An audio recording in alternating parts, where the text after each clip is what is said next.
எதை சொல்றீங்க? தராசு கீழே காந்த ஒட்டணும் சொல்லவா, இல்ல இவர் அடிக்கிற கமிஷன் சொல்லவா, இல்ல உண்மையை சொல்லக்கூடாது என்ன மிரட்ட சொல்லவா? எதை சொல்றீங்க? நான் எதுவும் சொல்ல மாட்டேன். இது ஒரு பக்கம் இருக்கு. அதிகமான ஃபண்ட் யார் தெரியுமா கொடுத்துருக்கா? அதானி அம்மானி கொடுத்துருப்பா. நான் வேடிக்கை பார்த்துட்டு இருக்கும்போது தமிழ்நாட்டை சேர்ந்த கொங்கு பெல்ட்டை சேர்ந்த லாட்டரி மாட்டிங்கதான் நம்புறதாங்க 1000 கோடிக்கு மேல கொடுத்துருக்காரு பாஜக ஃபண்டு.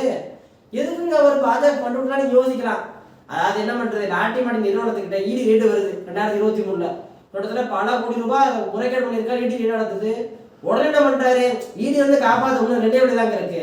அரசியல் கட்சி கிட்ட நடந்தா பாஜக சேர்ந்துடணும், இந்த மாதிரி கார்பரேட் நிறுவனம் கைட்டு நடந்தா பாஜக ஃபண்டு கொடுத்துடணும். உடனே என்ன பண்றாரு, அடுத்த மாசமே பாஜக ஃபண்டு கொடுக்குறாரு. உடனே லாட்டரி மாட்டின்னு எஸ்கேப் போயிடறாரு வச்சுக்கிறேன். இந்த மாதிரி சீரடி எலக்ட்ரிக்கல்ஸ் அப்படின்னு நிறுவனத்துக்கும் ஒரு ஈடு ரேடு என்ன பண்றேன், அவனும் உடனே எலக்ட்ரல் பண்ணுறோம் பாஜக ஃபண்டு.